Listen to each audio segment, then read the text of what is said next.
welcome to the Deep Dive. We sift through complex sources to find, well, those surprising connections you really ought to know about. And today, we're doing something pretty different. A deep dive into the shared ethical thinking of two, let's say, quite guarded traditions, the Druze and Freemasonry. We're zoning in on one core idea. It's known in the Druze system as the fourth teaching out of 12, avoidance of evil. Now, that phrase, it probably sounds familiar, right? Like, depart from evil and do good from the Psalms. But what we're finding in these esoteric paths is that it's much deeper than just a simple rule. It's really foundational. It's about initiation, about building that inner temple, as Masons might put it. Exactly. And that's our mission for this deep dive. We're searching for that common ground, philosophically speaking. How do both these systems take avoiding evil beyond just, behaving well and turn it into something metaphysical, something needed for real inner change? And the key thing really is how they both seem to define evil mainly as something internal, like a deviation within yourself, not some outside force, which means you need constant active vigilance. Okay, so if it's not the guy with horns and a pitchfork, what is this internal evil? Let's unpack that a bit. Well, for the Druze, it starts with their cosmology. It's all rooted in Tawdid, that's divine unity. So evil is anything that causes separation or disruption from that unity. It's fragmentation. It's not like a personified devil. It's more conceptual. Things like ignorance, runaway passions, getting too attached to material stuff, anything pulling the soul away from the universal intellect, al-aqla kuli. Ah, so if the universe is meant to be this perfect harmony, evil is the noise, the interference. That's a great way to put it. Yeah, static. It disrupts the signal. Which means the battle isn't out there, it's inside. Yeah. In the soul itself. Is evil then like a failure of the soul to reflect the divine properly, like a dirty mirror? Precisely. That's a classic image. It's a failure of alignment. If the soul is supposed to be that mirror, evil is whatever tarnishes it, makes the reflection distorted or fractured. And the sources we look at, like the Rasail al-Hikmah, they get really specific about what tarnishes that mirror. They list these, well, internal anchors, you could say. And it's not always the big dramatic sins. It's things like pride, which obviously separates you, but also, interestingly, gossip and deceit. Oh, absolutely. Gossip and deceit are huge because they directly cause disruption. They break Todd, but on a social level between people. And materialism, too, focusing only on the temporary, the sensory that pulls you away from the universal, the eternal. The antidote they propose is developing taqwa, which is, well, it's often translated as piety, but it's more like reverent mindfulness, a constant active awareness of your thoughts, your actions, making sure they align with unity, keeping the mirror clean moment by moment. That idea, taqwa, this constant internal check, that feels like a very direct bridge to the Masonic side of things, doesn't it? Masonry demands that kind of self-scrutiny, too. It really does. The requirement for an initiate to be free and of good report, that's not just about having a clean police record. It signals that the person gets it, that the first step in any real moral work is purifying your own intentions. So, yeah, the shared idea seems to be that the real root of evil isn't external temptation as much as it's the undisciplined mind, the unexamined passions. It echoes really ancient ideas about conquering the lower self. The Sufis call it the nafs, the ego, the animal soul. It's conquering the nafs. But if the focus is so intensely inward on fixing your own fragmentation, couldn't that lead to a kind of, spiritual navel-gazing? Yeah. Ignoring the world outside? That's a fair question, and it's a real potential pitfall. But that's why both traditions move pretty quickly from the philosophical idea to, well, practical work, actual labor. The understanding seems to be if your inner house isn't in order, if you're internally fragmented, you don't really have a stable platform to effectively help the outer world anyway. So the goal isn't withdrawal, it's building inner stability so you can engage effectively. Right, okay. Let's look at that practical labor then, because this is where the parallels get really, really striking. Since the work is internal, Freemasonry uses its symbols, its tools, as philosophical instruments for that daily job of avoiding evil. Exactly. They make the abstract concrete, that metaphysical need for perfection. They turn it into almost a craftsman's task. Take the gavel. Symbolically, it's used to chip away at the vices, the unnecessary baggage in life. It represents that constant discipline you need to apply to yourself. The rough stone, the ashlar. And then there's the square. You use that to check your actions, make sure they line up with virtue, with what's right. And the compasses. Those are for drawing limits, for keeping the passions within bounds, right? Precisely. And think about it, the compasses. Defining that boundary for thoughts and actions. That's doing the same kind of ethical work as the Druze concept of taqwa, that mindful awareness. Okay. One's a tool, one's a state of mind. But the function is the same. Containment, refinement. Exactly. Taqwa keeps the soul's mirror clean. The compasses keep the passions from running wild. Both are about operationalizing this idea of conquering the material, the sensual, with the spiritual. Albert Pike really hammers this home. In Morals and Dogma, it's an ongoing battle, a conquest. So the lodge itself becomes more than just a building. It's like an ethical workshop, a laboratory for refining the soul. That's a perfect way to describe it. And avoiding evil within the lodge means specific things, practiced behaviors. No backbiting, no slander, things that disrupt harmony. Keeping the peace between members. Yes, because if the Druze see evil fundamentally as disruption, then the lodge is set up as this microcosm designed to resist disruption, avoiding outbursts of anger, not sowing division, respecting everyone. These aren't just etiquette, they're spiritual defense mechanisms. In both systems, really, if you cause chaos in the group, it shows you haven't achieved harmony inside yourself first. This focus on internal purity, on harmony within the group, it leads us straight to that big question, doesn't it? Secrecy.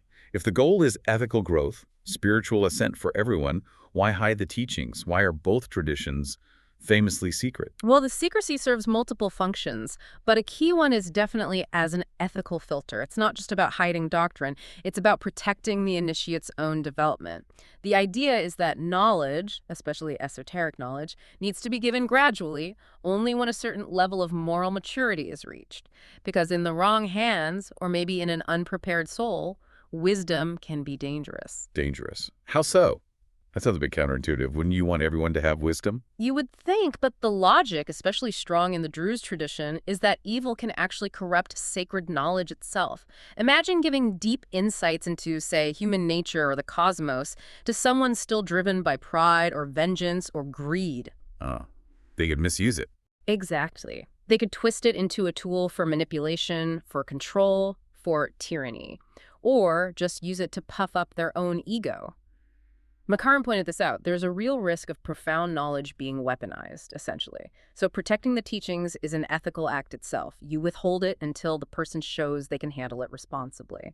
Okay, that really shines a light on the Masonic standard of being worthy and well qualified. Yeah. It's not arbitrary. It's an ethical gate.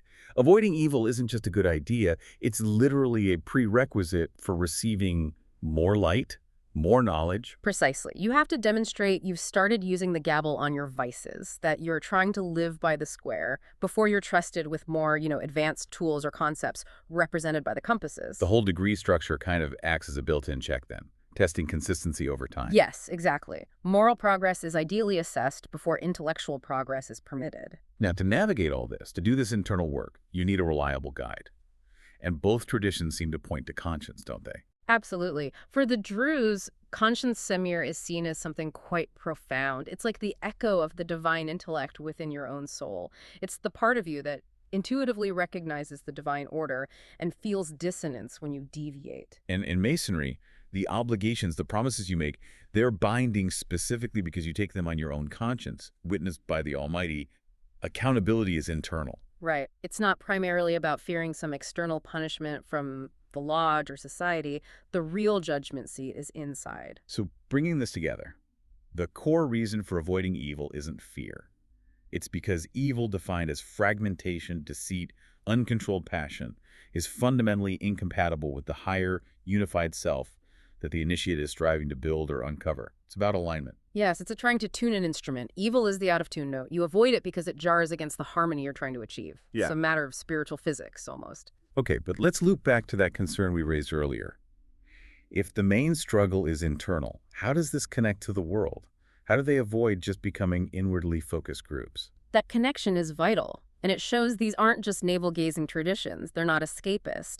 If you define evil as disruption and fragmentation, then avoiding evil eventually has to mean confronting disruption in the world around you, too. How does that play out? Well, once you've achieved some measure of internal mastery, some harmony within, you're actually considered obligated to apply that stability outward. So for the Druze, we saw in the text that knowingly participating in injustice or corruption or oppression that's seen as a spiritual failure, it violates Tud. Right.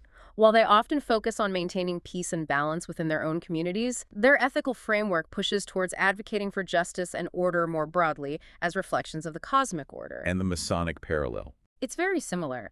The obligation to relieve the distressed and uphold justice isn't just about charity within the lodge. It pushes Masons out into the world.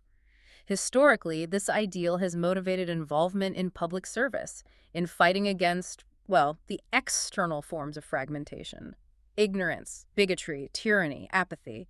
If you're truly working on internal unity, you can't just stand by while the world outside falls apart. The inner work fuels the outer work. It's like the internal refinement gives you the tools and the stability to then engage outwardly in a constructive way. Precisely. And this whole lifelong struggle, this constant work, it's captured so well in some of the symbols, isn't it? Yeah. That brings us back to that idea of ascent. Oh, absolutely. The visual metaphors are powerful. Think of the Masonic tracing board. Often it shows a ladder stretching from the earth up towards the heavens. Representing faith, hope, and charity, usually. Right. And each rung you climb requires that ongoing avoidance of evil. If you slip back into vice, into fragmentation, well, you lose your footing on the ladder. The ascent pauses, or you might even slide back down. And then there's that iconic black and white checkered floor in the lodge. Yes. The tessellated pavement. Yes. Symbolizing the duality of good and evil, light and darkness, that we walk upon constantly. It's a reminder that every moment, every choice, involves navigating that tension. It requires discernment, that ethical vigilance we've been talking about. So when you really boil it down, what does this mean for you listening to this? Living by this principle, avoidance of evil as these traditions see it, it's like posting a guard at the gate of your own mind, your own soul. Mm-hmm. Because as both seem to understand, evil doesn't usually barge in like some obvious monster. It creeps in, maybe as a whisper of pride, or a moment where you let your thoughts wander unguarded, or you make a tiny compromise on your values. That ethical vigilance becomes the price, you could say, of spiritual growth, of that ascent. It's the constant daily labor needed to build and maintain that inner temple. It's not a one-time fix. It's an ongoing process, an ethical structure you're building within your consciousness.